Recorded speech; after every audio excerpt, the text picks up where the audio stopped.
Buenas noches. Qué hermosa fiesta estamos pasando, ¿no? Esta mañana estuve en Santo Tomé con el pastor Juan José Cataldi. Él les manda saludos, un abrazo afectivo. Así que estoy todo el día en una fiesta espiritual y estoy lleno del Señor, me siento feliz. Espero que usted también disfrute este momento con Dios y Dios pueda hablarle al corazón hoy. El tema de hoy es los pronósticos, y vamos a hablar de los pronósticos. A veces es un tiempo de pronósticos. Hay profetas por todas partes diciéndonos las cosas que vienen, ¿no?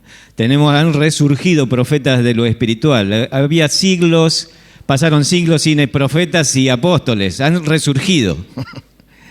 Claro, estos son falsos profetas y falsos apóstoles, ¿no? Que van pronosticándote las cosas y hasta por teléfono llamás y te dicen hasta de una manera personal lo que Dios quiere y lo que Dios tiene para vos en el futuro. Y agregan, llame ya. Tenemos pronosticadores de todo tipo y vas ahí viendo pronosticadores de lo económico, de lo social. Ves, en lo económico todo el país está pendiente de lo que pasa más allá y ver cómo funciona esto de la moneda, si baja, si sube, cuál es la inflación para este mes y están diciendo la inflación para agosto y para septiembre. Voy a decir, ¿qué pasa? Quiero vivir hoy. Cuando era niño no entendía nada de esto y escuchaba a mi papá en la radio que hablaban de la bolsa en Chicago, Wall Street, y yo decía, ¿qué pasa con todo eso? No, hasta ahora hay programas de televisión local donde se habla de lo que pasa en la bolsa en Chicago. ¿Escuchaste eso? Porque es un país agrícola y entonces es importante lo que pasa con los granos. Y yo le pregunté a mi papá, ¿y qué era eso? Y él no quiso explicarme. Es algo que vos no entendés ahora, no te interesa. Pero ¿por qué hablan tanto, no? Y le pregunté a mi mamá, porque a veces decían si la bolsa sube está todo bien y si baja está todo mal. Pero a veces era al revés, si la bolsa subía estaba todo mal y si bajaba estaba todo bien. Entonces le pregunté a mi mamá, ¿cómo está la bolsa? Y me dijo, estaba así, anda a comprar pan. Y me pegó con la escoba y me mandó a... Hoy que entiendo todo eso todavía no me llena.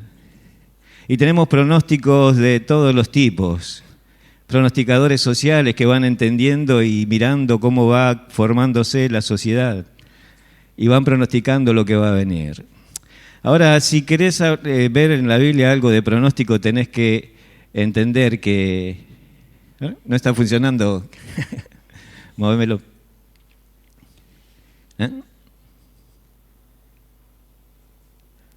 ¿Lo hice yo o lo hiciste vos?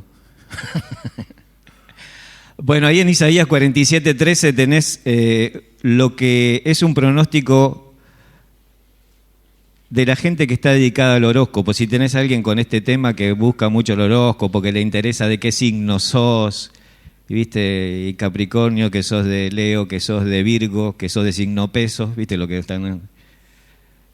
Y entonces ahí tenés un versículo, en Isaías 47:13 dice, te has fatigado, ¿ves? Estás cansado de tantos profetas que hay.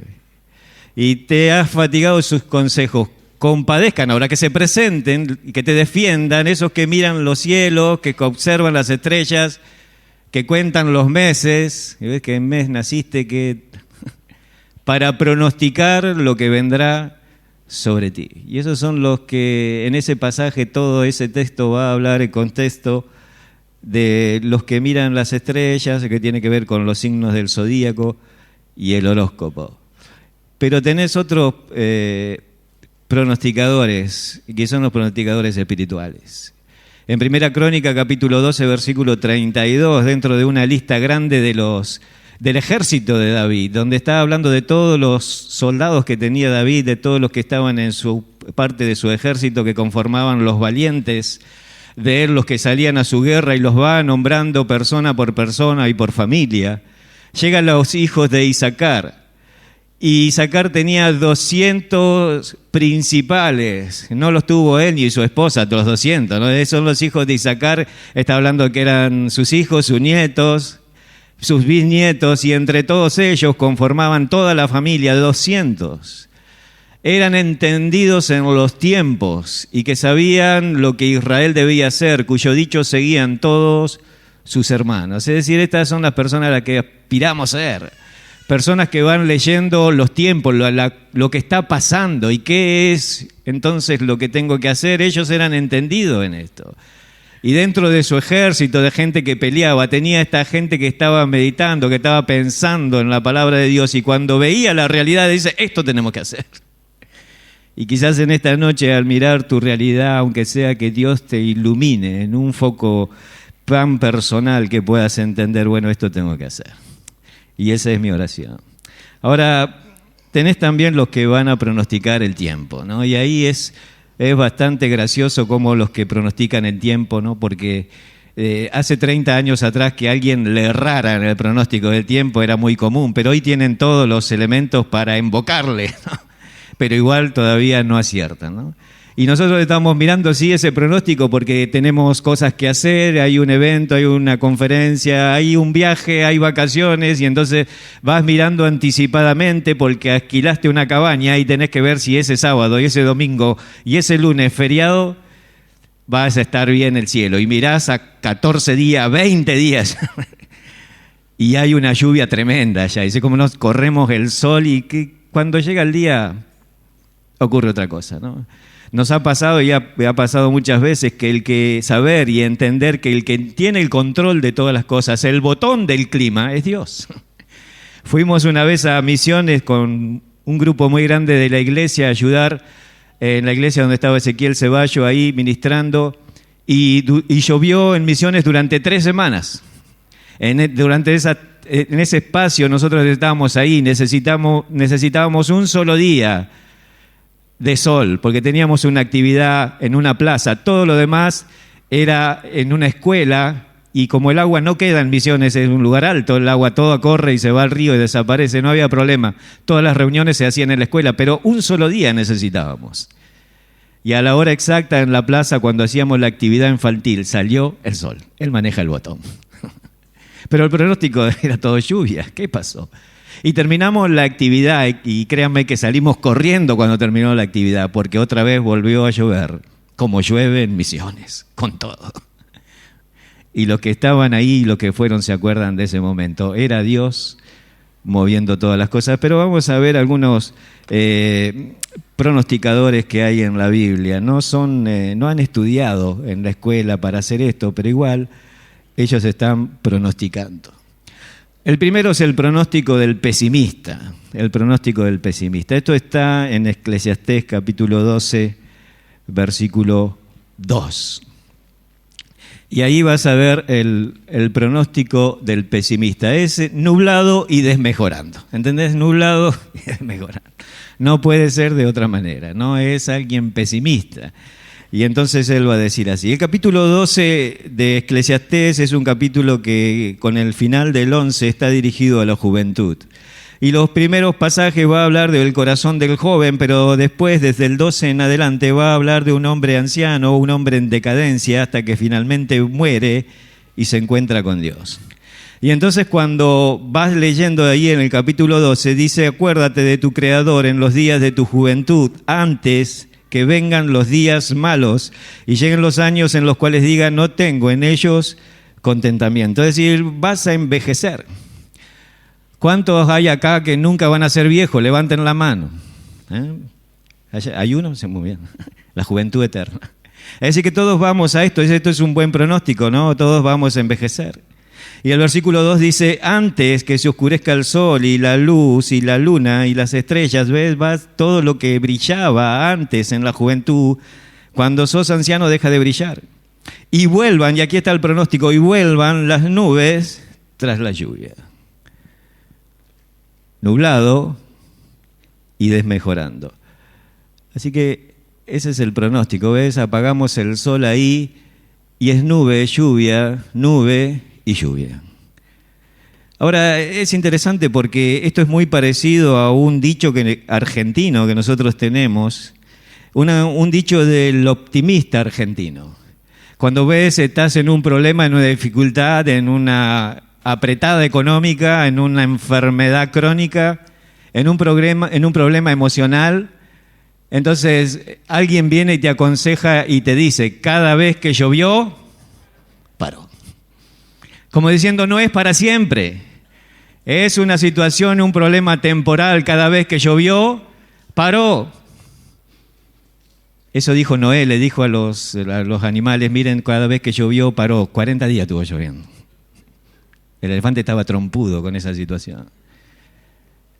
Ahora, fíjate el dicho este dicho es, cada vez que paró, llovió. Porque si no, no pueden seguir las nubes tras la lluvia. ¿Qué sigue después? Bueno, primero es la nube, después la lluvia, después sale el sol, después ¿qué tiene que venir? La nube, después la lluvia. Ese es el orden. Cada vez que llovió, paró. Pero este está diciendo, cada vez que paró, llovió. Vienen las nubes tras la lluvia. ¿Ves? Llovió, vienen más nubes. Es la actitud del pesimista. ¿Ves? Todo va a ir peor. Nunca van a salir. Y estamos escuchando esas voces de fracaso por todas partes y profetas del fracaso. Hemos dado estos años con el Choco ahí en el taller del maestro y vienen, no van a salir, no sirve, no funciona. Dejen de creer. Porque cada vez que paró, volvió a llover y ves, te tiran esa mala onda y vos vas diciendo, pero ¿qué pasa? Argentina ganó, pero va a perder. Acuérdate que pierde de nuevo. Y entonces te van tirando otra vez abajo. ¿Qué tenemos que hacer ante esa situación? ¿Ves? Te estás transformando en un clásico anciano o el viejo gruñón de la película, ¿viste? ¿Alguno conoce un viejo gruñón? ¿Ves que todos vamos a ese punto? Entonces dice, acuérdate antes. Los ancianos son gruñones porque, bueno, van perdiendo algunas hormonas que van cambiando su estado de ánimo. Los ancianos son gruñones porque van perdiendo algunas neuronas. Los ancianos son gruñones porque van perdiendo otras zonas que no me acuerdo, así que ya estoy perdiendo la memoria. Y entonces se van enojando primero consigo mismo, es decir, ¿por qué me olvidé? ¿Cómo no me acordé? A veces empiezan con una bronca personal. ¿Por qué dejé ahí encendida la olla? Y no, ¿cómo? Ya se quemó toda la casa. Y entonces se va enojando consigo mismo y porque ahora se siente menos deseado, menos querido, menos para el servicio, nadie lo llama para hacer las cosas que hacía antes, es un anciano, está enojado. Y ese enojo consigo mismo lo vamos a traducir y ojalá no te ocurra, pero a los demás. Y ahí nace la actitud de este anciano que va perdiendo su vista, que va perdiendo el oído, que empiezan a temblarle las manos. Bueno, todo el capítulo 12 habla de un hombre en decadencia. Y la solución, ¿qué tenemos que hacer? Bueno, tenemos que practicar la memoria. Por eso dice, acuérdate, acuérdate, acuérdate. Ante el pesimismo, acuérdate. Y tenemos que tener una triple clase de memoria, una memoria activa. Acuérdate ahora. Esa palabra de acuérdate de tu Creador está en un tiempo actual. Es decir, ahora, acuérdate ahora. Visité a un hermano en un pueblo, de hacía mucho que no lo veía, y cuando me encontré con él le digo, ¿estás leyendo la Biblia? Y él me dijo, y sí, cuando no tengo nada que hacer y me acuerdo leo. No es cuando te viene a la memoria, es la actitud de acordarse, es la decisión de acordarse. Memoria activa es lo que practicamos acá en la Cena del Señor. El Señor dijo, acuérdense ahora, cada domingo. Tenemos que obligarnos a acordarnos. Así que anotate, ¿ves? Tengo que acordarme del Señor y de darle gracias por tantas bendiciones, porque estoy envejeciendo y naturalmente voy a ser un viejo gruñón. El cuerpo me va a llevar a eso, pero no tienes que dejar que el cuerpo te deje, hace que el espíritu le gane. Y anotate en la mano, en la heladera, acordarte del Señor todos los días y de buscarlo.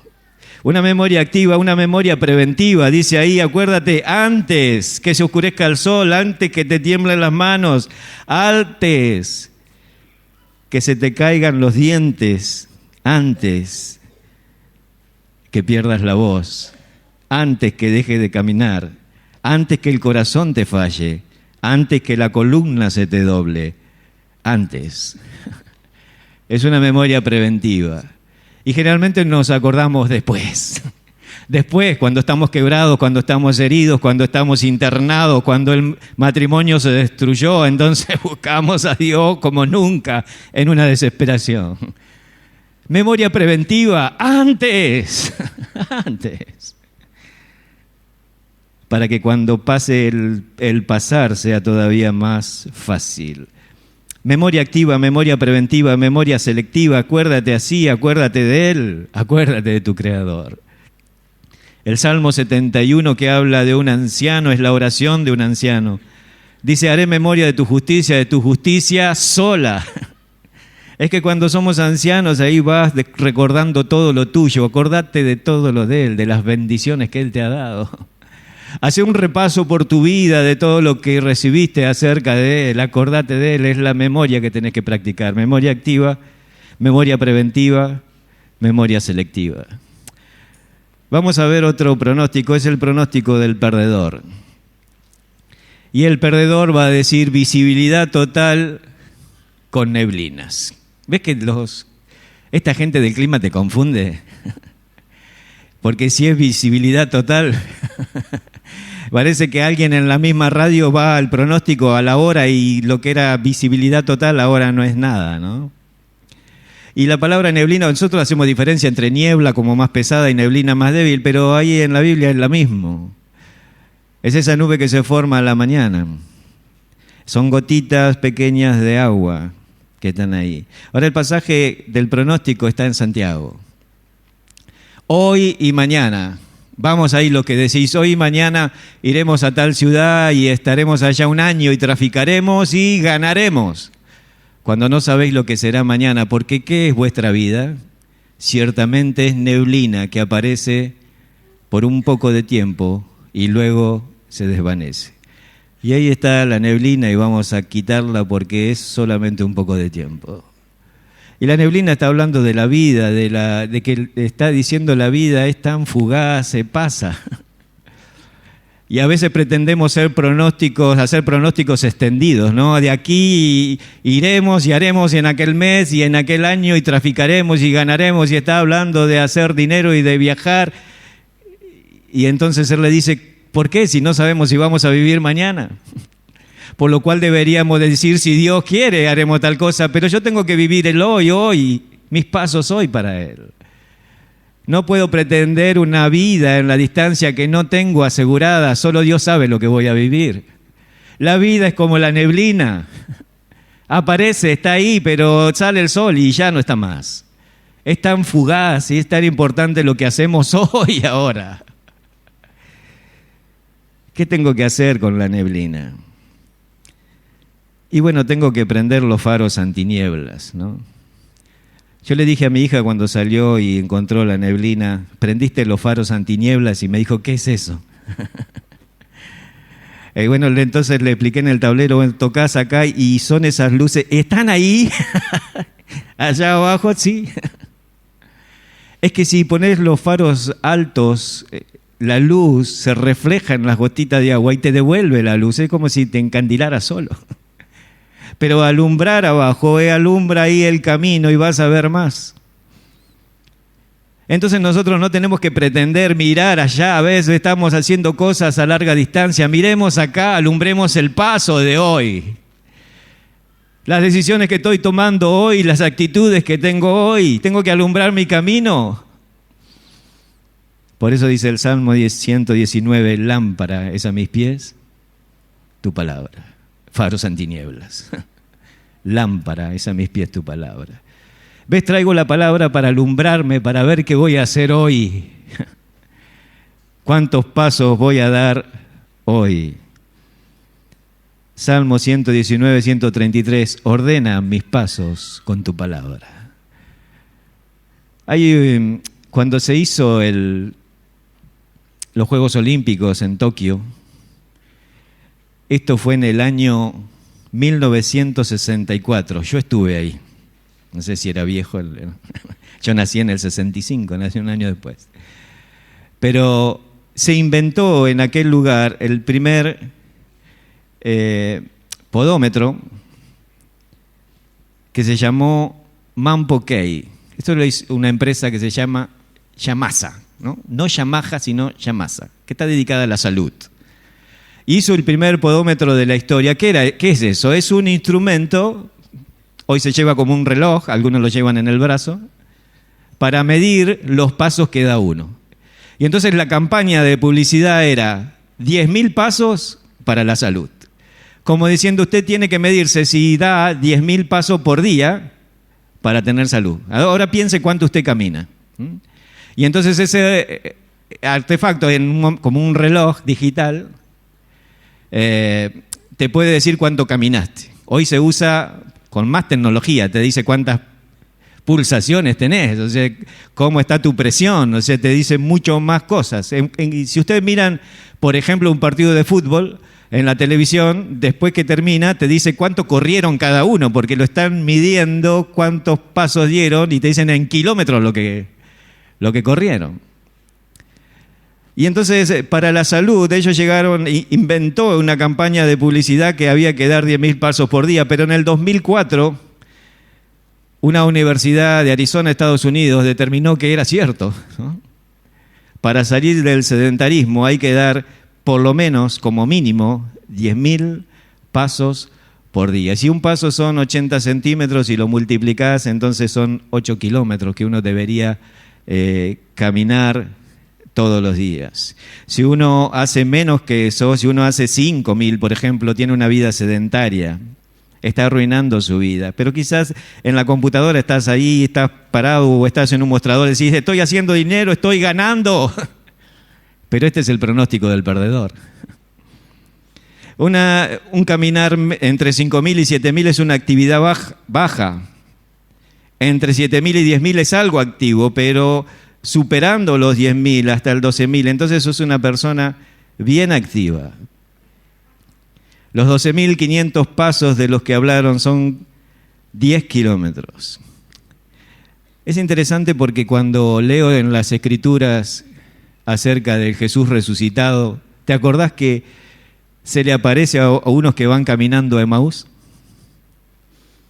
Y entonces dice la Escritura que había de Jerusalén a Emaús unos 60 estadios. No es que había 60 canchas de fútbol, había 60 estadios en la distancia. Pero es interesante porque la medida para estadio era lo que medía el Estadio Olímpico en Grecia. Y medía 174 metros y un poquito más. Entonces había 60, como contar a 60 canchas. Y la distancia son, increíble, 12.500 pasos. Aquellos hombres con Jesús, aquellos hombres que podían bajar de Jerusalén como perdedores, porque el Cristo en el que habían creído no estaba más, caminaron con Jesús. Y Jesús les abrió las Escrituras de todo el Antiguo Testamento, les dijo lo que de Él se hablaban. Es el estudio más grande que hay en la Biblia. Y lo tuvieron esto que decidieron ir paso a paso con Jesús. ¿Cuánto caminaste hoy con Jesús? Si tuvieras que medir los pasos que diste hoy, ¿cuánto los diste con Él? ¿Cuánto caminaste al lado de su consejo, de su palabra? A mí me encanta un autor llamado Meyer. Él escribió Cristo en Isaías, Cristo en Jeremías, Cristo en Zacarías. Era un fanático de encontrar a Jesús en cada una de las letras de las Escrituras y lo disfrutaba y los puso en un libro. Y libros y libros y libros.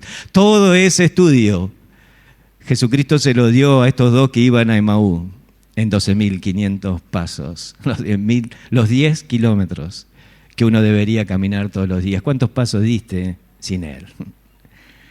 ¿Cuánto caminaste hoy sin su compañía, sin que arda tu corazón? Pues ellos iban disfrutando de este maestro cada día. A ver, si querés ordenar tus pasos, prendés los faros antinieblas, viví con humildad, apuntá para abajo y ordená tus pasos para caminar todos los días. Los pasos que te van a dar una salud espiritual. Camina con Jesús. Amén. ¿Estás ahí? Este es el pronóstico del pueblo. Porque si vas y decís, bueno, la verdad que la gente a veces sabe más que los mismos que estudiaron meteorología. Y le preguntás a la abuela si le duele el codo y te dice, sí, bueno, me duele el pie, va a llover, y entonces es más seguro eso que todos los informes que te puedan dar. Y entonces me dice, no voy a la iglesia porque va una tormenta. Y es cierto, o sea, y ahora vino, así que no va a llover. Y entonces vas ahí a la gente del pueblo y le preguntas si Jesús sabía lo que la gente decía sobre esto y te dan un pronóstico. Lluvioso con viento y soleado. ¿Ves? Te dicen todo junto. Hay una radio en Santa Fe que dice, hay un muchacho que dice, a la mañana te dice todo lo que puede pasar con el clima. Entonces vos estás asegurado. Y rápidamente, palabra por palabra, todo pegado, te dice todas las posibilidades. Va a llover, va a haber sol, todo. Va a caer granizo, todo te dice. Entonces vos decís, bueno, dijo la verdad, ¿no?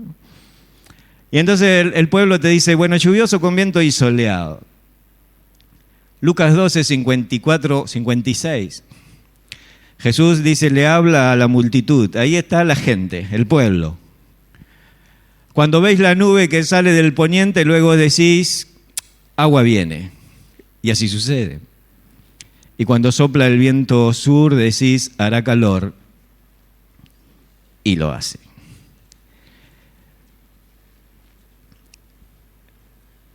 Estos son los pronosticadores del pueblo. Y son pronosticadores sensuales, son los pronosticadores de los sentidos, ¿no? Porque vieron la nube que venía, entonces dice, bueno, llueve. Porque viene del poniente, es decir, de donde estaba Israel cuando las nubes venían del mar Mediterráneo, entonces traían agua. Si ustedes han leído la historia de Elías, por ejemplo, cuando Elías sube al monte, le dice a su siervo que mire al poniente. Y entonces él mira para el lado del mar Mediterráneo y dice, ¿qué pasa? No pasa nada, está todo limpio. Bueno, ora otra vez y hace 3 secciones de oración. Y en la tercera sección, el siervo va y dice, veo una nube del tamaño de una mano. Bueno, anda y sale al rey que viene una tormenta.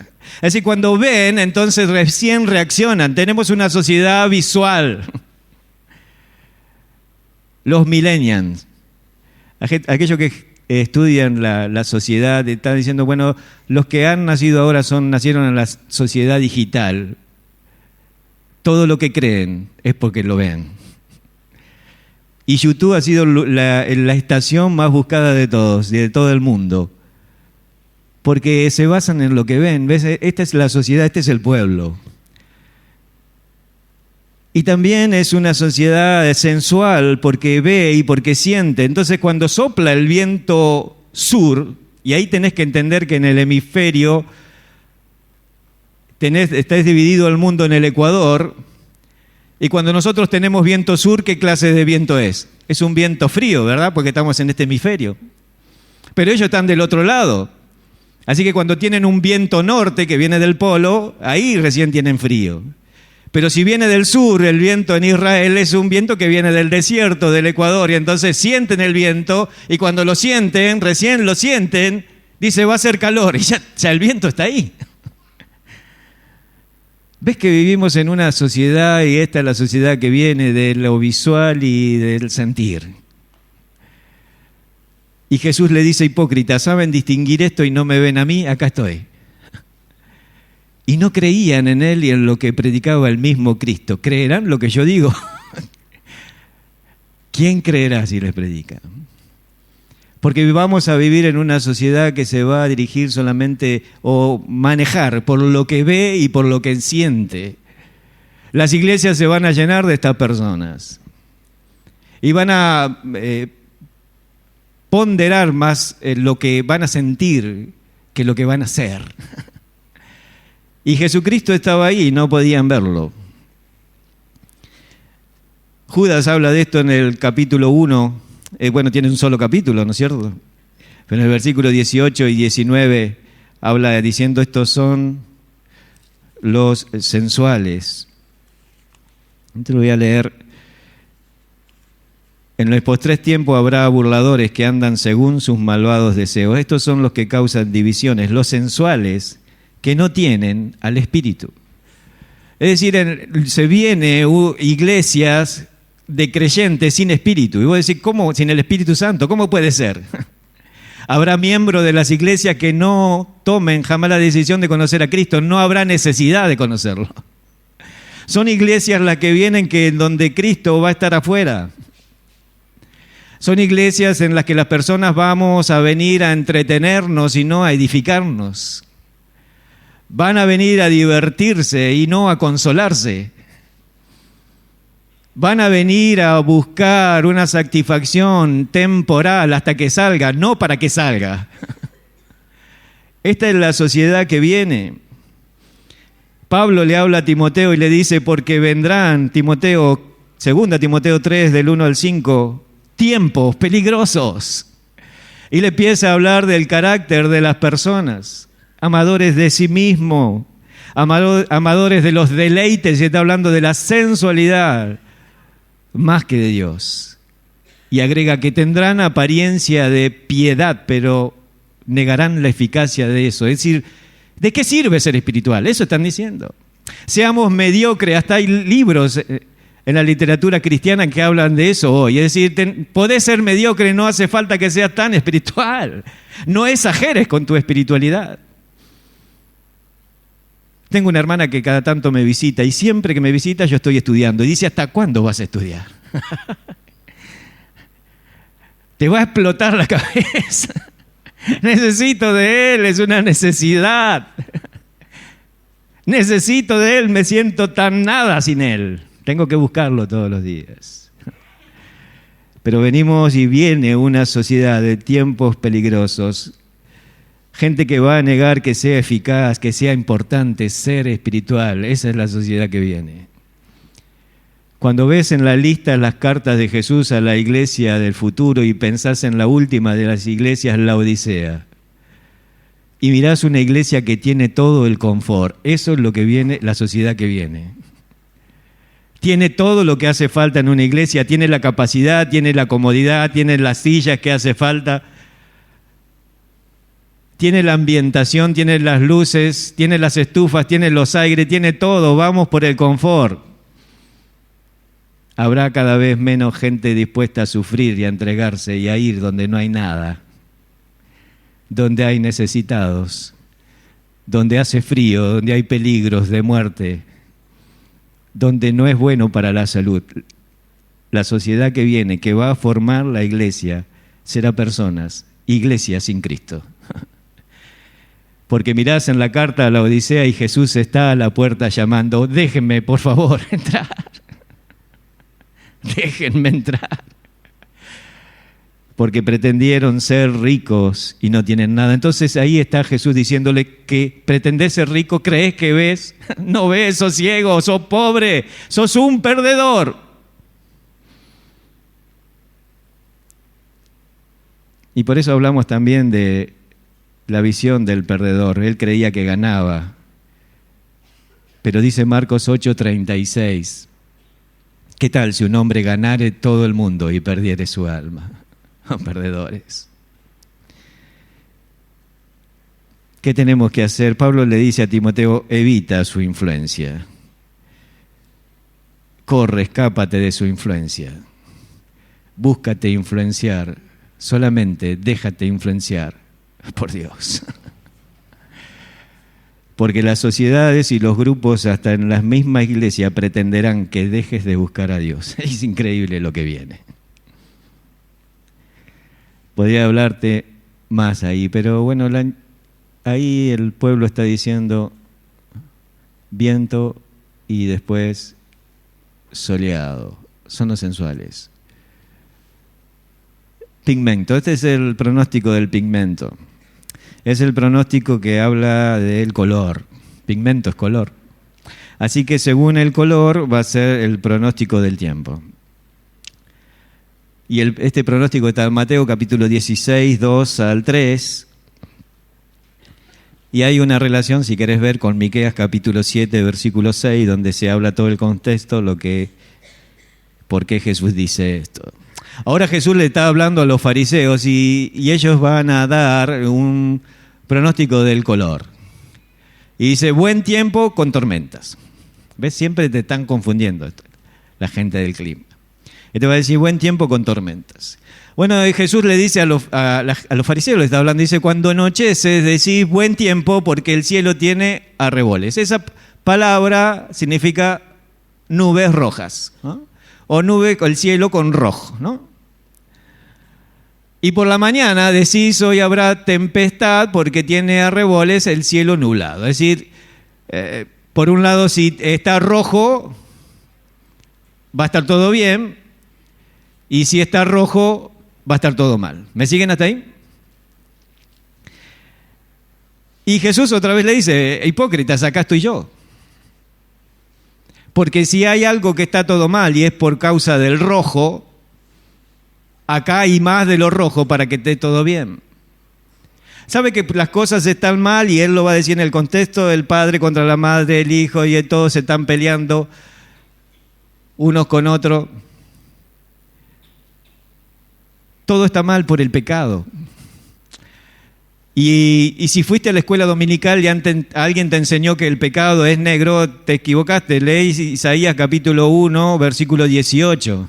El pecado es rojo. Y entonces dice, si tu pecado fueren como la grana, y la grana es roja, como la nieve serán emblanquecidos. Y si fueren rojos como el carmesí, vendrán a ser como blanca lana. Está diciendo los pecados son rojos. La actitud, la posición nuestra está en oscuridad, es negra. Está bien enseñarlo de esa manera con los colores. No digo que no lo enseñes más. Pero el pecado en sí, si tiene un color en la Biblia, es el rojo. Y no había manera de tapar los pecados del rojo, sino con otro rojo también. Y es la sangre de Cristo que, al verlo sobre nosotros, es señal de buenas noticias. Ahora yo quiero explicarte que en el clima también es así, ¿no? Si uno tiene, ahí tenés las nubes en rojo, pero si uno viera una imagen satelital, el rojo está, todos los colores están marcados así por las temperaturas, y según la temperatura se va haciendo el dibujo. Ahí tenés va del celeste, amarillo, verde, al rojo. Ahora vos pensás en el rojo. ¿Estará hablando de calor o de frío? ¿Qué les parece? De calor, ¿verdad? Pero en el clima está hablando de frío. Es decir, mientras más rojo es más frío, o más oscuro es más frío. Y entonces hay una posibilidad de tormenta. Ahí va a ir tormenta. Y es interesante porque cuando el pecado entró en el mundo, el primer cambio climático fue el frío. Ahí Adán y Eva estaban desnudos viviendo en el huerto, en el jardín del Edén, y cuando pecaron se hicieron delantales que cosieron con hojas, ¿verdad? Pero cuando Jesús los vio así, mató un animal y le hizo ropa, y dice la Biblia, le hizo túnicas de ¿cuándo te pones las pieles? Ya el clima había cambiado. Ya el clima había cambiado y estaban las cosas frías porque habían pecado. Y necesitaron usar pieles. Ahora todo el mundo va a una destrucción no solo por lo que hacemos, sino porque la razón principal es el pecado. Hawking, un pensador del siglo, ese que estaba en la silla de ruedas, ¿viste? Que habló del agujero negro, del espacio y de tantas cosas, un hombre que no creía en Dios. Dijo, la humanidad para el 2050 tendrá que vivir en otro planeta porque lo vamos a destruir. ¿Pero qué destruye la actitud? El pecado. El pecado va haciendo el cambio climático. Ahora, fíjate, si nosotros desde acá, desde Santa Fe, solo viéramos rojo en el horizonte, diríamos, como decían los fariseos, habrá buen tiempo. ¿Por qué? Porque la tormenta lo tienen los otros. El problema lo tiene otro. ¿Qué me importa a mí si no es mi problema? El otro tiene problemas, el otro irá a la cárcel, el otro tiene sida. Bueno, son pecadores, ¿qué me importa? Pero después a la mañana cuando se levantaban, encontraban que la tormenta estaba encima de ellos. Y decían, está rojo. Todos somos pecadores. Pero lo interesante de esto es que lo mismo rojo que nos ensucia con otro rojo que es la sangre de Cristo se puede limpiar. Se puede limpiar. Yo trabajo en un frigorífico y tengo que tener la ropa blanca, impecable. Tengo varios equipos de ropa, pero mi esposa siempre me deja uno listo para cada día, limpio, blanco, planchado. Y entonces ensucio uno y al otro día llevo el otro y otra vez estoy impecable, gracias al excelente lavarropas que tenemos, ¿no? Es uno que hace así. Ahora, una vez alguien se olvidó una media roja dentro del lavarropa. ¿Viste que cuando metes 2 medias en el lavarropa después sale una? Yo tengo miles de unas. Incluso ahora tengo una negra y una gris. Porque no encontrás nunca la otra pareja, ¿no? Y una media roja sola, maldita media roja. Los medias rojas son un equipo de nada que... Me tiñó todo mi equipo, todos mis equipos, y quedaron rosados. Yo, que soy uno de los que más carga en el trabajo, era la pantera rosa para todo. Porque siempre le digo, ¿cómo tuviste miedo cuando viniste en el camino? ¿Por qué? Dice, porque arrugaste, mirá la ropa que tenés. Entonces lo cargo por la ropa, que no le plancharon. Y ahora era yo, todo rosado, ¿cómo podía ser, no? Y tuve que trabajar todo un tiempo así. Pero imagínate lo que hizo Cristo, ¿no? Cristo con una gota de sangre hace blanco todas las cosas. Y usa el mismo color que era una maldición como bendición, la sangre de Cristo. Se hizo un estudio en Estados Unidos, en la Universidad de Colorado, con 1.900 alumnos. Todos mostraron una ansiedad y un dolor y una bronca contra los profesores que te calificaban o subrayaban los errores en rojo, ¿no? Y se predisponían en contra, ¿viste? Ya no era la profesora de matemática, era la vieja de matemática. Y tenía 25 años, la vieja de matemática. Porque te pone cuando te corrigen con rojo te duele, ¿no? Porque el rojo está para corregir los errores, para marcar las faltas y el castigo. En China, por ejemplo, está prohibido escribir los nombres en rojo, porque el emperador, cuando usaba sangre de las gallinas para hacer la tinta y escribía un nombre en rojo, significaba muere, ese muere. Entonces vos podés usar la tinta roja, pero no para escribir ningún nombre, no se puede. Porque es una señal de maldición, como estás maldiciendo a una persona. Ahora, imagínate que una profesora lee el artículo que se hizo y dice, bueno, yo ya no puedo ponerle un 0 o un 4 como me ponían a mí, en rojo.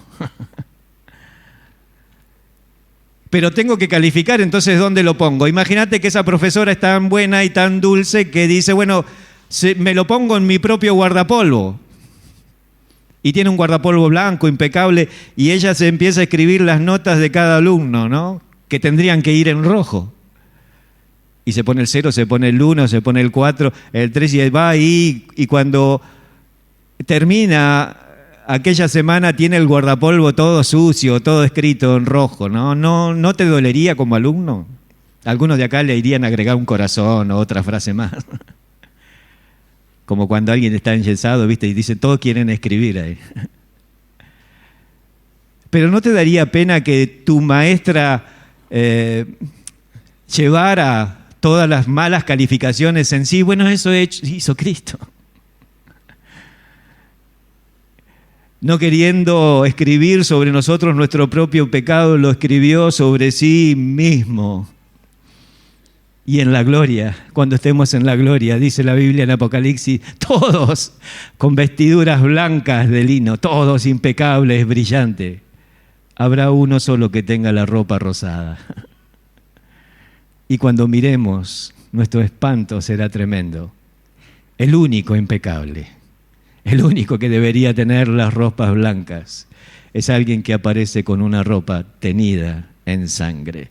Así es como dice en Apocalipsis 19, 13. Él el Cristo mismo, el Señor de señores, el Rey de reyes, saldrá con una ropa teñida en sangre. Y será el recuerdo de que por su sangre nos limpió a todos nosotros.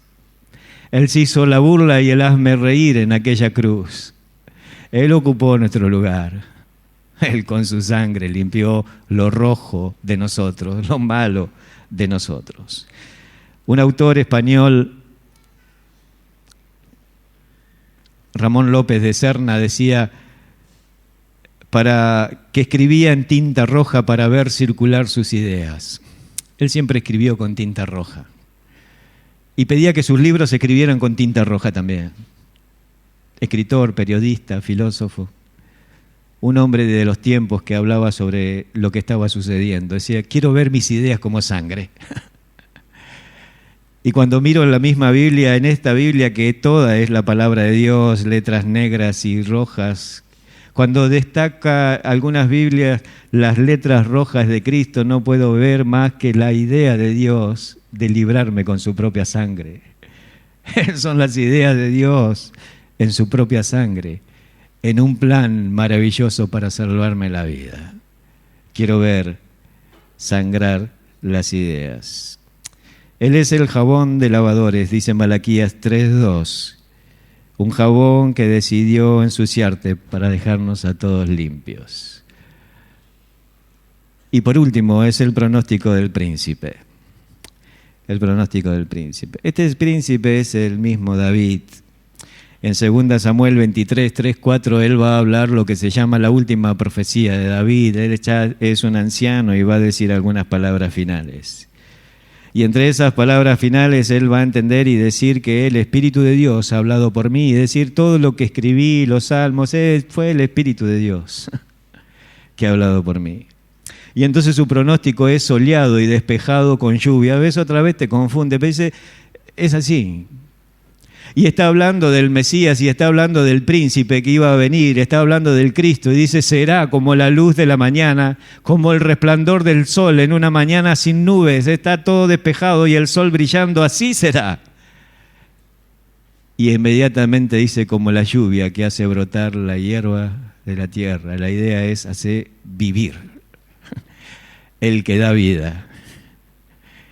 Y si seguís leyendo los versículos, dice, no soy yo así, no está hablando de mi casa. Mi casa no ha sido así, no ha sido mi familia, no está hablando de mí, no se confundan, no soy yo el príncipe. Pero David, eres el rey. No, pero no está hablando de mí, yo he sido un pecador, ¿qué voy a hacer un sol esplendoroso? Está hablando del que habría de venir. Es un sol en un cielo despejado, él es más limpio que la misma limpieza. La Biblia habla que es más sublime que los mismos cielos. Él es el gran Dios del sol. Lo que los indios confundieron con Dios mirando al sol, Él es el sol. Isaías 60 dice que no habrá necesidad de sol porque Él nos iluminará. Cuando lees en el Apocalipsis dice que en el futuro no habrá necesidad de luz ni de lámpara, ni de nada, porque la misma luz de Cristo nos alumbrará, Él nos iluminará. Hasta las luciérnagas tendrán vergüenza de emitir su luz porque Él alumbra. Él es el sol. Ahora también es la lluvia, y si te ha pasado seguramente en un día soleado, de repente está lloviendo en algunas partes, llueve, bendición. Y la lluvia de Él es para darnos vida, para hacer renacer las cosas que estaban muertas, para alcanzar aquella semilla perdida en el camino, para producir algo nuevo, para cambiarnos, para regenerarnos, para transformarnos, para hacernos nueva persona.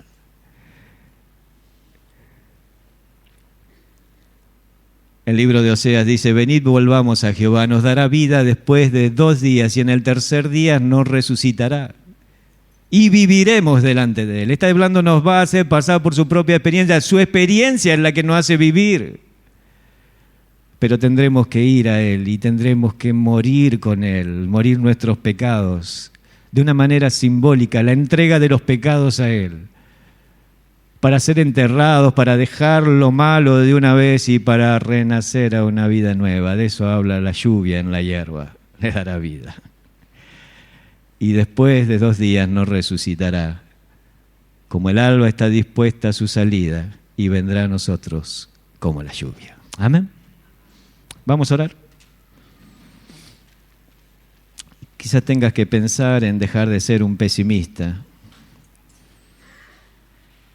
Y aunque los tiempos sean difíciles, hacer memoria de Dios. Quizás fuiste un perdedor tratando de ganar el mundo y tenga que cambiar las riquezas en tu oración, las riquezas materiales por las espirituales. Prender los faros de abajo y ser más humilde. Quizás estuviste movido por la sensualidad y el sentir y viniste a buscar más que a dar. Esos son tiempos peligrosos. Pedile a Dios que cambie tu corazón. Dale gracias porque las señales malas se transformaron en buenas. Pero si estás acá y no conoces del Señor, Él es la lluvia que da vida. Y te invito a hacer una oración para que te encuentres con Él y Él te haga nacer. Decile, Señor Jesús, decile con tus palabras, creo de todo corazón que moriste por mí en la cruz, que resucitaste al 3er día. Vengo a ti como soy, perdona mis pecados y dame la seguridad de la salvación. En el nombre de Jesús te lo pido, sálvame y dame esa seguridad. Ayúdame a vivir para ti el resto de la vida, antes que me transforme en alguien que no dé gusto por la vida. En el nombre de Jesús. Amén. Seguimos orando y yo quiero preguntar, ¿hay alguien que oró conmigo? Levante su mano. ¿Hay alguien acá que por primera vez oró y dijo, Señor, perdona mis pecados? ¿Hay alguien así? ¿Alguien que se encontró con Dios? Levanta tu mano y bájala otra vez. Muy bien. Muy bien. Dios le bendiga.